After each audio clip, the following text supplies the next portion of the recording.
Baik, assalamualaikum warahmatullahi wabarakatuh. Bertemu lagi dengan saya Stianur Tegar dan rekan saya. Nurul Huda. Ya, setelah beberapa menit kita meluangkan waktu untuk mengisi tenaga dengan nasi liwet buatan anak bangsa. Bagaimana perut Anda sudah terkondisikan untuk saat ini? Alhamdulillah full tank. Nah, berarti sudah siap untuk menjawab pertanyaan-pertanyaan saya. Iya, sharing. Ya. Kita sharingkan saja. Baik, materi sharing kita materi sharing kita kali ini yaitu tentang meraih berkah dengan mawaris. Sebentar, sebelum kita membahas tentang mawaris, alangkah baiknya sharing itu ditemani oleh sebuah cemilan makanan khas. Oh, saya tahu itu. Apa? Apalagi dan tidak asing lagi dengan namanya yaitu Lupi. lumpia crispy. Jangan lupa untuk membeli Lupi. lupa Dan lupi. Baik. Mampu mengatasi lambung yang sedang meronta-ronta. Ronta-ronta. Baik. Ya, materi kali ini kita akan membahas tentang berkahnya mawaris ya. Ya. Mawaris itu apa sih?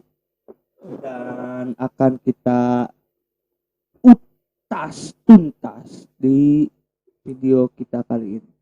Kita bahas ya. Ulas bukan utas ya. Maaf, ulas. Baik, mungkin yang pertama yang akan saya tanyakan yaitu apa yang dimaksud dan apa yang Anda ketahui tentang mawaris? Baik.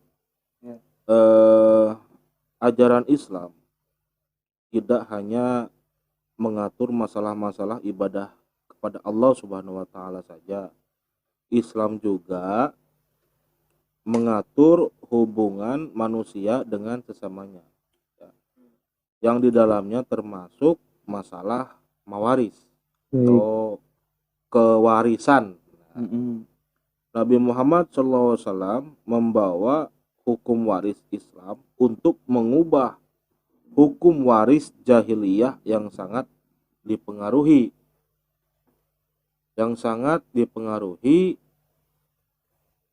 unsur-unsur kesukuan yang menurut Islam tidak adil. Nah, makanya dengan datangnya hukum waris ini dalam Islam, yaitu tujuannya untuk membagikan harta benda atau mungkin gonogini dengan seadil-adilnya mengikuti aturan-aturan yang telah Allah tetapkan di dalam firman-Nya dalam Quran ya. Baik, dalam hukum waris Islam, setiap pribadi apakah dia laki-laki ataupun perempuan berhak memiliki harta benda dari harta peninggalan. Jadi mawaris itu merupakan serangkaian kejadian mengenai pengalihan pemilik harta benda dari seseorang yang sudah meninggal dunia kepada seseorang yang masih hidup. Nah, dengan demikian terwujudnya kewarisan harus ada 3 unsur. Ya. Yang pertama, orang mati yang disebut pewaris atau mewariskan. Yang kedua, harta milik orang mati ya, atau orang yang mati meninggalkan harta waris. Yang ketiga, satu atau beberapa orang hidup sebagai keluarga dari orang yang mati tersebut yang disebut dengan ahli waris. Nah, jadi kesimpulannya ilmu mawaris yaitu ilmu yang diberikan status hukum oleh Allah Subhanahu wa taala sebagai ilmu yang sangat penting. Karena ia merupakan ketentuan Allah dalam firman-Nya yang sudah terinci sedemikian rupa tentang hukum mawaris, terutama mengenal ketentuan pembagian harta waris atau disebut dengan al-furudul muqaddarah. Nah, itu. Jadi waris juga di dalam bahasa Arabnya disebut al-miras. Bukan miras ya, minuman keras nanti. Al-miras gitu ya. Miras itu merupakan bentuk masdar ya, atau kata infinitif dari kata warisa yarisu irsan atau mirosan yang berarti berpindahnya sesuatu dari seseorang kepada orang lain atau dari suatu kaum kepada kaum lain. Nah, warisan berdasarkan pengertian tersebut tidak hanya terbatas pada hal-hal yang berkaitan dengan harta benda saja, namun termasuk juga dengan non harta benda. Seperti itu. Contoh Al-Qur'an menyatakan demikian, diantaranya terdapat di dalam Quran surat An-Naml ayat 66. Dan Sulaiman telah mewarisi Daud. Artinya, demikian juga dalam sebuah hadis disebutkan, artinya al ulama warasatul anbiya. Sesungguhnya ya bahwasanya ulama itu adalah pewaris para nabi gitu loh. Adapun menurut istilah itu kan secara etimologi, secara istilah warisan adalah berpindahnya hak kepemilikan dari orang yang meninggal kepada ahli warisnya yang masih hidup. Baik yang ditinggalkan itu berupa harta, maksudnya ya uang gitu kan, tanah atau apa aja yang berupa hak milik legal secara syar'i. Nah, maka kita bisa mendefinisikan lain bahwa warisan ini berpindahnya kekayaan seseorang yang meninggal dunia kepada satu atau beberapa orang yang beserta akibat-akibat hukum dari kematian seseorang terhadap harta kekayaan tersebut. Nah, makanya ilmu mawaris ini bisa disebut dengan ilmu faraid, ilmu yang membicarakan segala sesuatu yang berhubungan dengan harta warisan. Nah, itu. Baik. Lalu apa dasar mawaris itu? Baik, dasar-dasar hukum mawaris ya. Sumber hukum ilmu mawaris yang paling utama adalah Al-Qur'an. Kemudian as-sunnah atau hadis. Setelah itu ijma, ya, qiyas atau ijma qiyas atau bisa disingkat menjadi ijtihad gitu ya. Baik, dalam Islam saling mewarisi di antara kaum muslimin hukumnya adalah wajib berdasarkan Al-Qur'an dan hadis Rasulullah SAW. Banyak ayat Al-Qur'an yang mengisyaratkan tentang ketentuan pembagian harta waris ini. Di antaranya firman Allah Subhanahu wa taala dalam Quran surat An-Nisa ayat 4 sampai 7. An-Nisa, mohon maaf. An-Nisa ayat 7. Bismillahirrahmanirrahim. Lirijali nasibum mimma tarakal walidani wal aqrabun walin nisa'i nasibum mimma tarakal walidani wal aqrabun mimma qalla minhu aw kasura nasiban mafruḍa. Shadaqallahul adzim. Arti dari ayat tersebut, bagi orang laki-laki ada hak bagian dari harta peninggalan ibu, bapak, dan kerabatnya. Dan bagi orang wanita ada hak bagian pula ya dari harta peninggalan ibu, bapak, dan kerabatnya, baik sedikit atau banyak menurut bagian yang telah ditetapkan. Nah, seperti itu. Itu tentang dasarnya dalam Al-Qur'an. Kemudian di dalam As-Sunnah ya, bahwasannya hadis yang diriwayatkan oleh Ibnu Mas'ud, an Ibnu Mas'ud qala Rasulullah sallallahu alaihi wasallam, ta'allamul Qur'an wa 'allimuhun nas wa ta'allamul faraid wa 'allimuha fa inni imru'un maqbudun wal ilmu marfu' wa yushika ayyukhtalifa asmani fil faraidi wal mas'alati fala yajidani ahadan yunjiruhuma. Rawahu Ahmad. Jadi artinya dari Ibnu Mas'ud radhiyallahu an, katanya bersabdalah Nabi sallallahu alaihi wasallam, pelajarilah Al-Qur'an dan ajarkanlah ia kepada manusia, dan pelajarilah al-faraid, maksudnya ya ilmu waris-warisan ini, dan ajarkanlah ia kepada manusia, maka sesungguhnya aku ini manusia yang akan mati dan ilmu pun akan diangkat, kata Nabi. Hampir saja nanti akan terjadi orang yang berselisih tentang pembagian harta warisan dan masalahnya, maka mereka berdua pun tidak akan menemukan seseorang yang memberitahukan pemecahan masalahnya kepada mereka. Nah, maka faraid ini adalah sebuah ilmu bila mana seseorang ini tidak bisa, bahwasannya seseorang ini tidak akan menemukan seseorang yang ahli dalam bidang ilmu faraid ini, maka akan terjadi konflik. Apalagi ini kan bersangkut paut dengan harta benda. Yang terakhir, hadis yang diriwayatkan oleh Abdul bin Amr bahwa Nabi Shallallahu Alaihi Wasallam bersabda, al ilmu salah satun wa ma siwa dzalika fahuwa fadlun ayatun muhkamatun au sunnatun qaimatun au faridatun adilatun. Rawu Abu Dawud wa Ibnu Majah.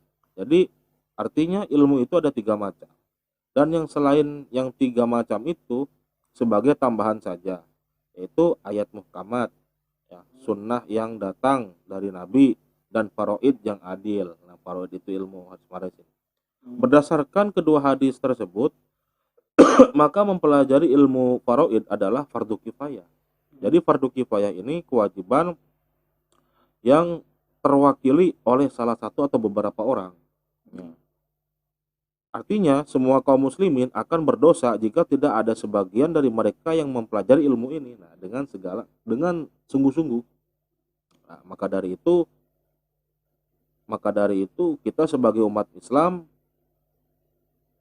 setidaknya marilah kita belajar ilmu faraid ini agar tidak menyepelekan bila mana ketika kita sudah memiliki harta benda dan memiliki anak keturunan, ya kan, sehingga ketika kita meninggalkan dunia ini sudah tidak ada yang namanya beban, ya, karena tidak ada yang dibebankan. Iya, tidak ada yang dibebankan, tidak terbebani kita juga, karena bila mana kita sudah meninggal dunia, pastinya kan yang dikhawatirkan kita kepada anak-anak turun kita itu takutnya berselisih karena ya harta peninggalan kita ini. Dan menjadi pertikaian. Iya, itu makanya Itu yang wajib kita hindari. iya, Baik, itu adalah dengan dasar-dasarnya. iya. Dasar-dasarnya waris itu seperti itu kan. Nah, lalu yang dimaksud dengan ahli waris itu seperti apa? Baik, yang disebut dengan ahli waris. Ya. Jadi ahli waris itu orang yang berhak menerima harta peninggalan, dan jumlah ahli waris yang menerima harta warisan dari seseorang meninggal dunia itu ada 25 orang yang menurut ilmu faraid, ya. Jadi 15 orang dari ahli waris pihak laki-laki yang disebut dengan waris asobah. Kemudian yang bagiannya berupa sisa-sisa setelah diambil oleh zawil furud. Nah, dan 10 orang dari ahli waris pihak perempuan yang disebut dengan zawil furud. Nah, maka asobah itu, waris asobah itu yang dari pihak laki-laki, garis laki-laki. Kalau yang zawil furud itu yang perempuan. Baik. Apakah ada syarat-syaratnya untuk ahli waris tersebut? Ada, yaitu seorang muslim, ya, seorang muslim berhak mendapatkan warisan apabila memenuhi syarat-syarat. Yang pertama, tidak adanya salah satu penghalang dan penghalang-penghalang untuk mendapatkan warisan. Yang kedua, kematian orang yang diwarisi walaupun kematian tersebut berdasarkan vonis pengadilan. Misalnya hakim memutuskan bahwa orang yang hilang itu dianggap telah meninggal dunia, misalkan. Nah, itu mendapatkan. Yang ketiga, ahli waris hidup pada saat orang yang memberi warisan meninggal dunia. Jadi, jika seorang wanita mengandung bayi ini, kemudian salah seorang anaknya meninggal dunia, maka bayi tersebut berhak menerima waris dari saudaranya yang meninggal itu. Karena kehidupan janin telah terwujud pada saat kematian saudaranya terjadi. Seperti itu. Itu adalah syarat, ya. Ya, syarat untuk ahli waris. Syarat mendapatkan warisan, ya. Ahli waris kan? Ya. Ahli waris itu mendapatkan Ya. warisan. Baik. Ketika kita sudah mengetahui syarat-syarat tersebut, apakah ada yang dapat menyebabkan bisa menerima dan tidaknya tentang harta waris tersebut?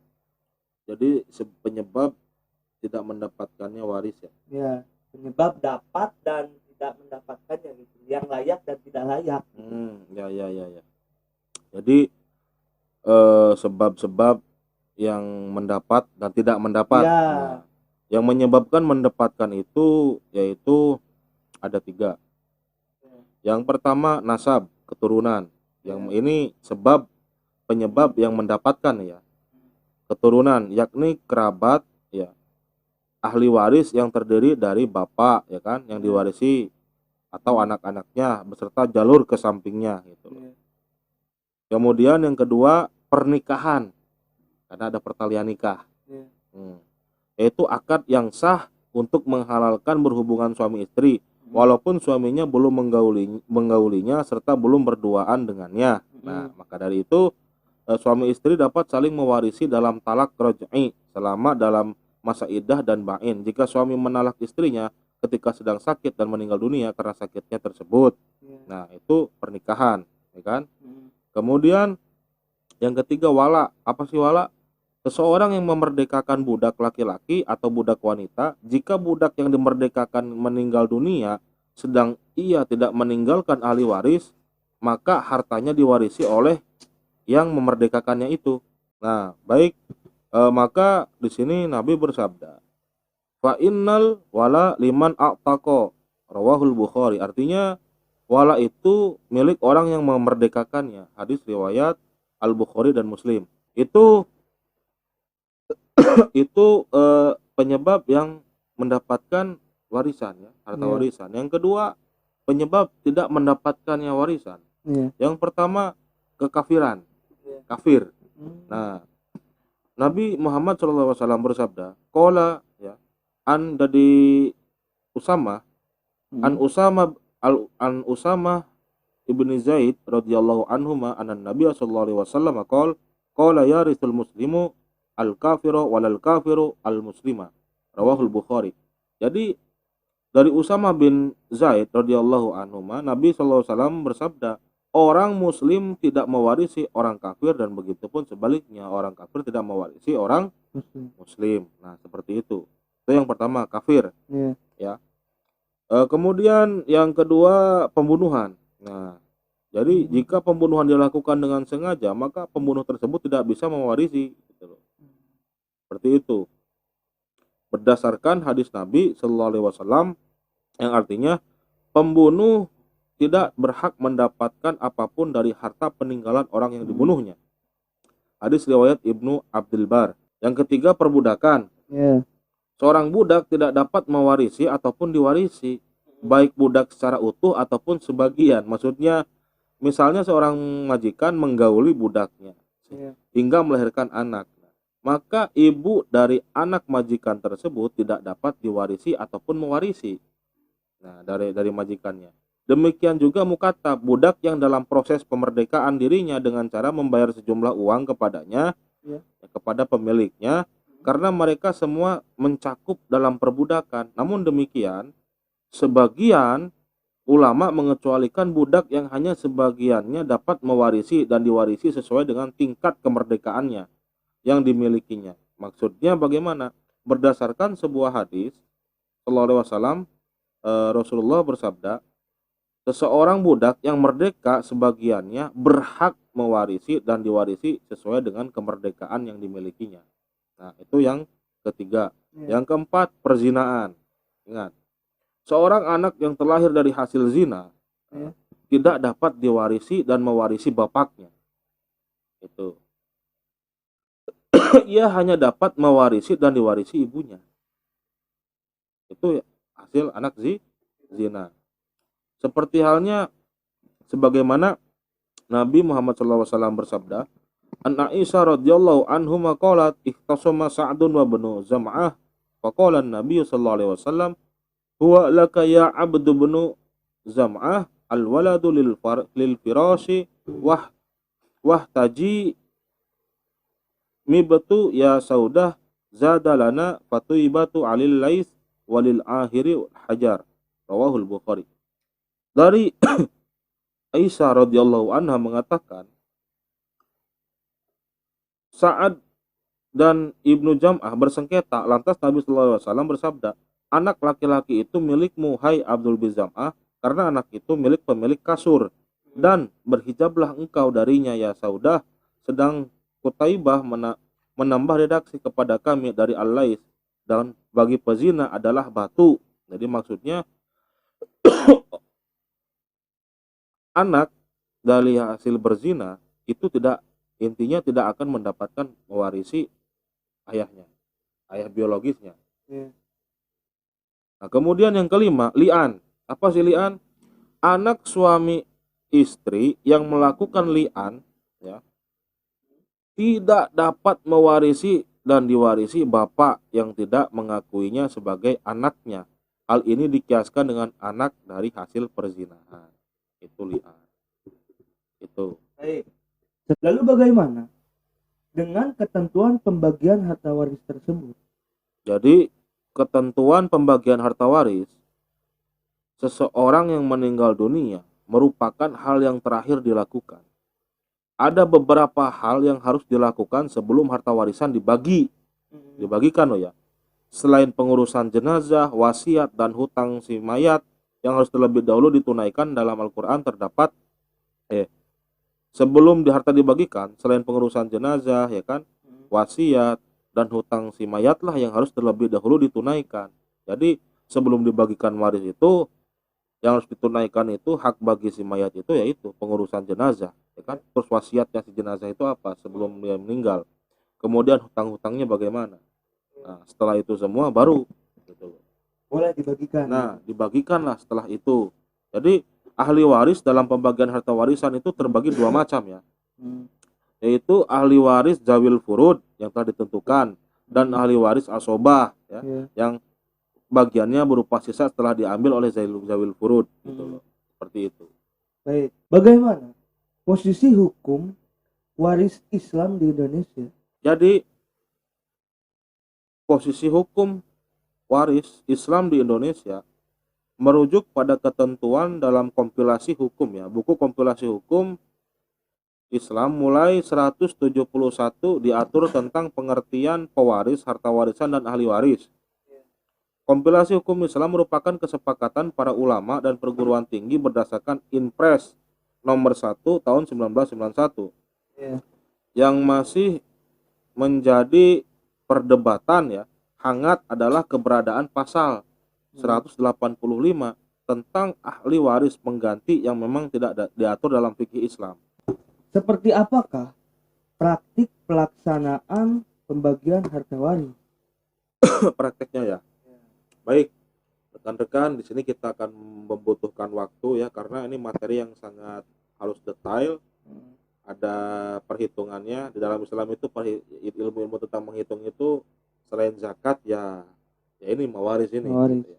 Dan kita tidak sembarangan untuk menghitungnya gitu. Iya, kita akan menggunakan aplikasi yang terdapat di dalam Play Store, ada di HP Android ya. Dan aplikasi ini bisa kalian cek, nanti lihat, yaitu kita buka. Nah, bentuknya seperti di dalam layar ini. Di sini ada beberapa aplikasi ya yang sudah kami download di Play Store. Bisa teman-teman adik-adik bisa lihat sendiri, bisa dipraktekkan sendiri. Kita menggunakan aplikasi ini biar lebih simpel, sederhana. Kita memakai aplikasi kalkulator yang warna ini dulu, yang kuning.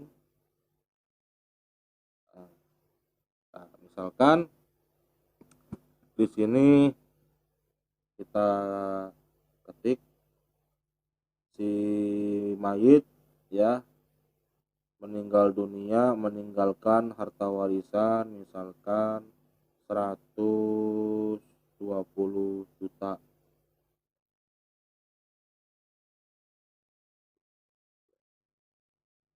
Nah, 120 juta bila diuangkan. Kemudian klik lanjut. Si mayit memiliki berapa istri? Kita biar gampang, kita hitung satu saja. Kemudian bila mana memiliki istri banyak ya tinggal kalian klik 2, 3, 4. Ini bisa, kalau kurang tinggal klik sebelah sini. Begitupun yang lainnya berlaku demikian. Memiliki anak, kita anggap saja anak laki-lakinya 2, kemudian anak perempuannya 2. Cucu laki-laki dari anak laki-laki yaitu anggap saja 2. Kita isi 2 saja. Cucu perempuan 2. Ayahnya si mayit misalkan meninggal. Misalkan ayahnya ada, kalau meninggal 0, gak usah dihitung.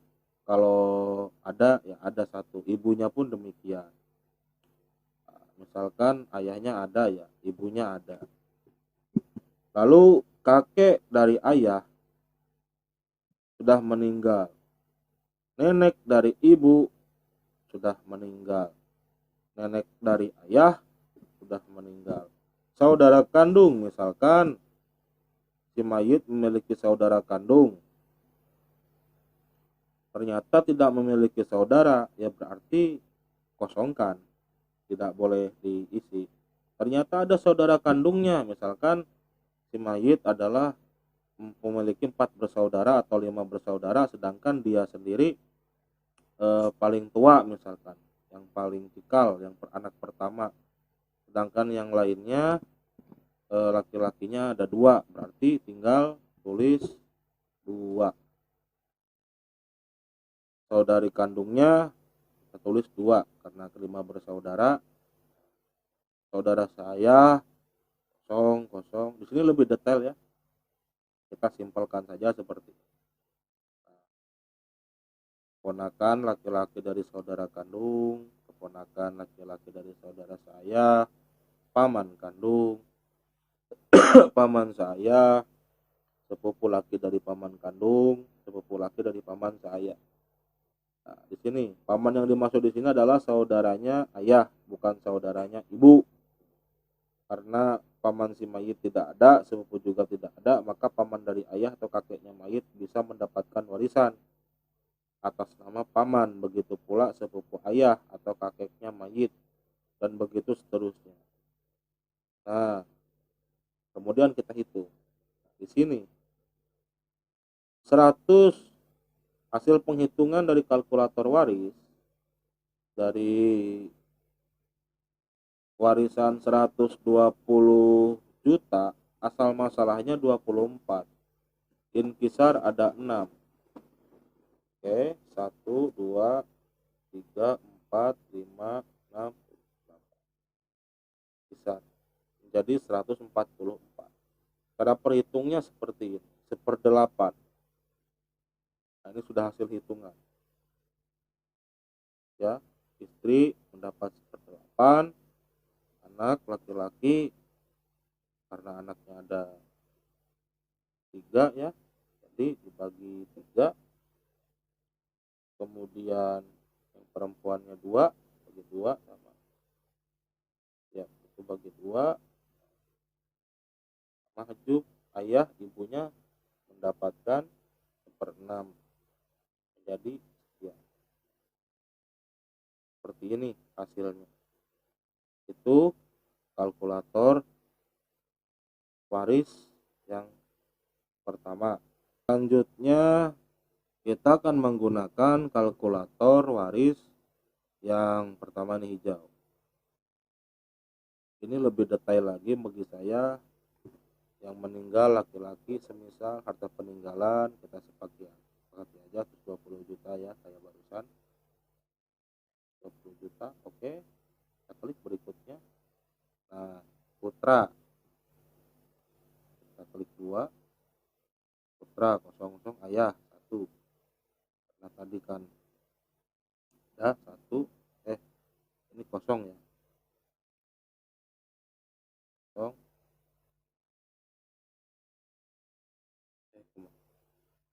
Kita nah 0, maaf, ayah kita klik 1. Nah, ayah dari kakek, saudara kandung 2, saudara saya 0, 0, 0, 0. Kita anggap saja 0 semua. Kemudian anak perempuannya 2,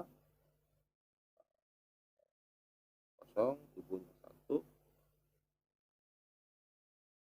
ayah 000. Tuh. Nah, seperti ini. Jadi putri mendapatkan dari hasil perhitungan 120 juta. Lihat langkah. Nah, seperti ini. Ini langkah menghitung. Ini 120 juta asal masalah 6. Ibu mendapatkan 1/6, ayah juga sama kan 1/6, 20 juta 20 juta. Sedangkan putrinya mendapatkan 13 seperti halnya tadi aplikasi yang pertama. Kemudian yang putra mendapatkan 26 juta. Nah, sekian. Baik, ini untuk kalkulator mawaris yang kedua. Ada cara menghitung di akhirnya. Kemudian ketika kita sudah mengetahui kalkulator waris yang pertama, yang kedua, kemudian yang ada timbangannya ini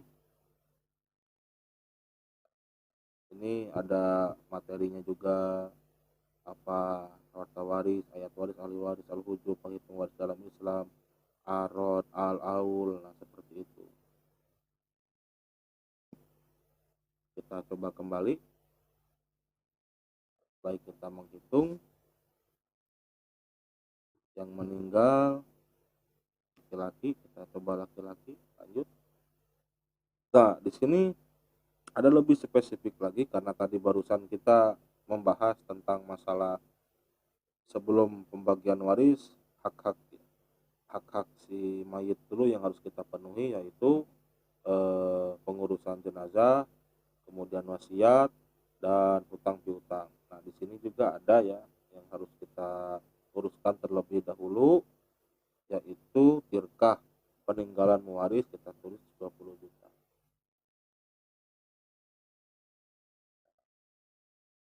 Hutang misalkan 25 juta misalkan, 2.500.000 sajalah. Wasiat misalkan wasiat 50 juta. Pengurusan jenazah misalkan habis 2 juta. Harta siap dibagikan sudah bisa kita kelihatan 65.500. Lanjut.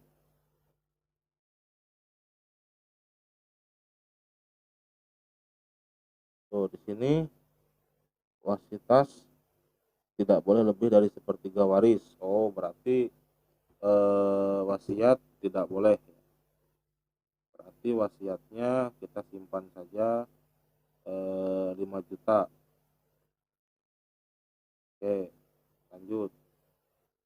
Ayah kandung ada, ibu kandung ada, istri sah kita geser yang merah ini. Nah, 1, anak kandung laki-laki 2, anak kandung perempuan 2. Lanjut. Nah, sudah diketahui langsung hasilnya, hitung. Nah, seperti ini. Karena warisan tirkahnya sekian, itu sudah hasil dari perhitungan pengurangan wasiat, pengurangan tirkah, seperti itu, ya kan? Maka dari itu ini hasil dari semua ya, ashabul furud ya. Ini yang pihak perempuan, yang ini pihak laki-laki. Seperti ini sudah dihitung ibu, ayah, istri, anak laki-laki ke satu, kedua sama. Baik, sini bisa kita lihat, mungkin bisa kita pelajari cara perhitungannya, mana yang mungkin menurut Anda lebih simpel dan cocok, bisa kalian cek di Play Store ya. Ini kalkulator 1, 2, 3, saya menggunakan 3. Kemudian yang bila mana ingin mempelajari tentang mawaris, ada mawaris bentuknya seperti ini aplikasinya.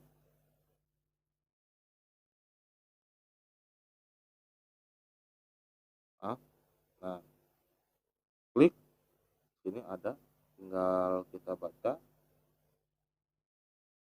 Nah, bagian akhir ini lebih detail. Hukum mawaris kita klik di sini, akan ada pembahasannya. Contoh, baik, tuh, bentuknya seperti ini ya.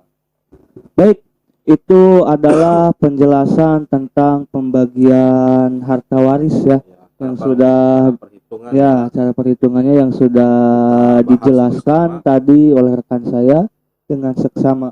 Mudah-mudahan dapat dimengerti oleh kalian semua dan mana dapat dipahami.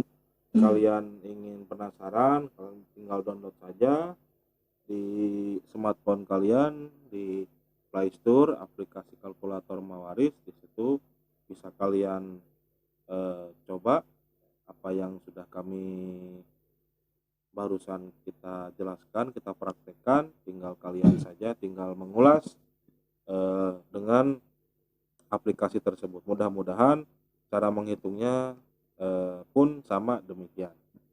Baik, kita lanjut lagi dengan pertanyaan berikutnya. Setelah kita tadi mendengarkan penjelasan Dan menghitung tentang pembagian harta waris ya, tadi sudah dijelaskan oleh rekan saya, dan selanjutnya yaitu apa manfaat hukum waris tersebut. jadi manfaat ya hukum mawaris ini memberi jalan keluar yang adil untuk semua ahli waris. Satu, terciptanya ketentraman hidup dan suasana kekeluargaan yang harmonis, ya kan? Ya, karena dengan adanya hukum tersebut, ya, maka insya Allah tidak ada yang saling menghasut karena sudah ditetapkan dengan aturan-aturan yang oleh Allah berikan kepada kita. Kedua, menciptakan keadilan dan mencegah konflik pertikaian. Jelas kan? Yang ketiga, peduli kepada orang lain sebagai cerminan pelaksanaan ketentuan waris dalam Islam. Nah, seperti itu.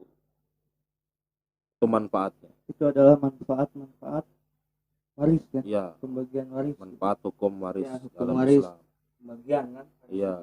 Baik, cukup sampai sini saja karena pembahasan kita sudah terlalu melebar ya. Terlalu melebar. Dan kalau misalkan kita lanjuti itu akan panjang.